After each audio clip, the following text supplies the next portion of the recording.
बिस्मिल्लाहिर्रहमानिर्रहीम, अस्सलाम वालेकुम। जियो टीवी नेटवर्क से डॉक्टर शाहिद मसूद।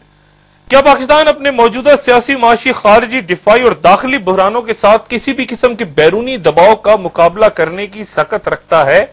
IMF के वक्ती सहारे और कर्ज को हुकूमत माशी बेहतरी करार देकर मजीद ममालिक को अपना फ्रेंड्स कहती उनसे मजीद कर्जों की तलबगार है। भारत ने कुछ अर्से पहले हमें दहशतगर्दी का मरकज यानी एपिसेंटर ऑफ टेररिज्म करार दिया और गुजरे हफ्ते हमारे इस एतराफ के बाद के बंबई हमलों का मास्टर माइंड हमारे यहां मौजूद है। सफारती कामयाबी ये करा दी जा रही है कि भारत ने हम पे अस्करी यलगार नहीं कर दी। एक अरसे से हमारा सरकारी मौकफ यही रहा कि हम कश्मीरी जद्दोजहद की इखलाकी हमायत करती हैं और वहां होती मुसल्लह कार्रवाइयों से हमारा कोई ताल्लुक नहीं। अभी चंद रोज पहले 30 जनवरी को ही हमारे बरतानिया में मौजूद हाई कमिश्नर वाजिद शमसुल हसन साहब ने बयान दिया था कि मुंबई हमलों की मंसूबाबंदी ना बरतानिया में हुई और ना ही पाकिस्तान में। हमने ये भी तस्लीम किया है कि दक्कन मुजाहिदीन के नाम से भेजी गई ईमेल दरअसल जरार शाह की तरफ से भेजी गई थी।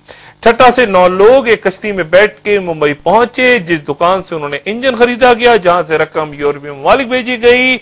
आम मोबाइल टेलीफोन कॉल्स की सिम्स हमने ट्रेस कर ली, कम्युनिकेशन के दीगर जदीद तरीन तरीके हमारे सामने आ गए और ये सब कुछ हमारे तफ्तीशी अदारों ने तब सुनाया दुनिया को जब रिचर्ड होलब्रुक बकौल पाकिस्तान कुछ सुनाने नहीं सिर्फ सुनने आए थे।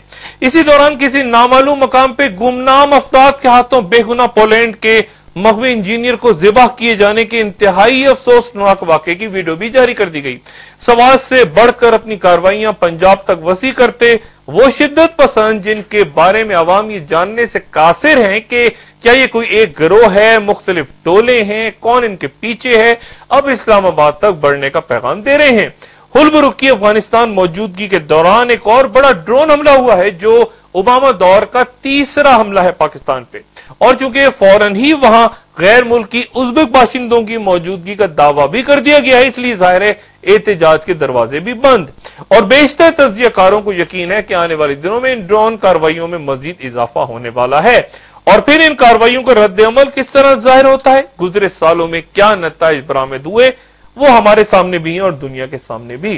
कहां तक इंतहा पसंदी दहशतगर्दी कम या खत्म हुई है, हम भी जानते हैं और दुनिया भी। और फिर इसी दौरान एक वक्ती तौर पे खामोश होता आतिश फिशा यानी बलोचिस्तान गोया फिर लावा उगलने को तैयार हो रहा है। वहां अगवा हुए एक अक़वाम मुत्तहिदा के एहलकार की वीडियो के अजरा के बाद हुकूमत ने बरामदा बुकटी को जिम्मेदार करार दिया है और उनका जवाब यानी बरामदा का पहले ही आ चुका है कि पीपल्स पार्टी ने जो कुछ करना था कर लिया, अब हमारी बारी है। लेकिन वो अक़वाम मुत्तहिदा के एहलकार के अगवा से खुद को अलग करार दे रहे हैं। इसी दौरान बरतानिया में सरदार खैर बख्श मरी के साहबजादे हरबियार मरी को जो दहशतगर्दी के इल्जाम में गिरफ्तार थे वहां रिहा कर दिया गया है और एक अमरीकी सेनेट की इंटेलिजेंस कमेटी की सरबराह डायन फेस्टीन ने कांग्रेस की हियरिंग कमेटी के सामने बहुत सरकारी तौर पे बहुत बड़े लेवल पे हुकूमत पाकिस्तान की जानिब से अपनी सरजमीन पे होते CIA के ड्रोन हमलों पे होते एहतजाज पे अपनी हैरत का इजहार करते हुए कहा है कि ये प्रीडेटर ड्रोन्स पाकिस्तानी सरजमीन से ही परवाज करते हैं। और जॉर्ज टाउन यूनिवर्सिटी के ब्रूस होल्फमे का तबसरा इस पे यह आया है कि it puts the Pakistani government in a far more difficult position in term of its credibility with its own people, यानी ये हुकूमत पाकिस्तान पर अपने अवाम के एतमाद को मजीद मजरूह करने का सबब बनेगा। फिर इसी दौरान हमारे सदर को नए अमेरिकन सदर बाराक ओबामा की पहली टेलीफोन कॉल भी आती है जिस पर कर्जई उदास हैं कि उन्हें अब तक क्यों नहीं आई।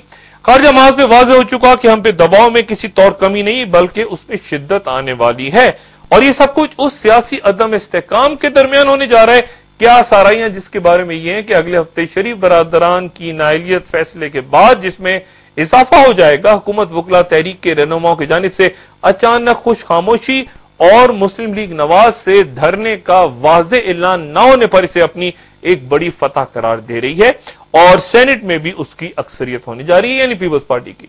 और इसी दौरान पंजाब में मुतबादिल हुकूमती सेटअप पर भी काम मुकम्मल होने की खबर दी जा रही है। लेकिन सवाल बुनियादी ये है कि क्या ये सब कुछ खारजी दबाव में किसी तौर कमी या मुल्क के अंदर सियासी बेचैनी के खात्मे का सबब बनने जा रहा है।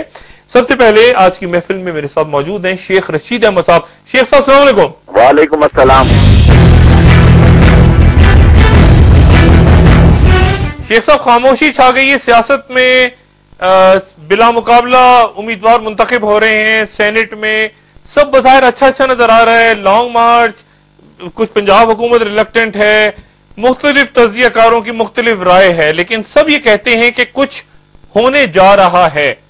आप क्या कहते हैं, क्या लग रहा है आपको आने वाले दिनों में क्या मंजरनामा तलू होगा?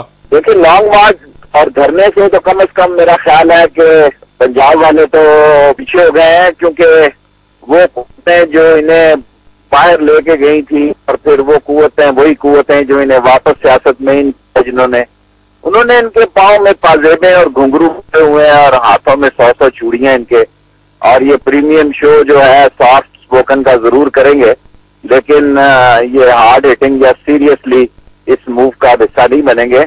और वकीलों को ऐन चुराहे में ला के इन्होंने छोड़ दिया है, और ऐसा दिखाई देता है कि हमारे जो सुपर पावर्स हैं वो मौजूदा हुकूमत को ऑल दी वे स्पोर्ट्स में है, और लेकिन इसके बावजूद फैसला जरूर आएगा। फैसला क्या आएगा शेख साहब? यानी सुकून से सब मामला चलेगा, सब ठीक ठाक रहेगा? नहीं, मेरा मतलब है फैसले से मुराद मेरी ये है कि जो अहम फैसले होने हैं वो भी होंगे, और मुझे ऐसे नजर आ रहा है कि पीपल्स पार्टी को एज हासिल हो जाएगा सेनेट में, और जिस सेनेट की वो चर्चिल पोस्ट पे काबू करना चाहते थे, क्योंकि इससे पहले जब भी आसिफ जरदारी साहब बाहर जाते हैं तो सुमरो साहब को एक दिन पहले ही बाहर भेज दिया जाता था ताकि स्पीकर साहबा जो है वो चार्ज ले। वो किसी कीमत पे सुमरो साहब को कायम मकाम सदर बनाने के लिए तैयार नहीं थे। लाहौर में उनको बड़ा तल्ख तजुर्बा गुजरा है, इसके बाद वो एहतियात बरत रहे थे। अब उनका चेयरमैन आ जाएगा। मैं नहीं देख रहा कि पीपल्स पार्टी को इस सेनेट के इलेक्शन में सियासी निजाम मुस्तहकम है,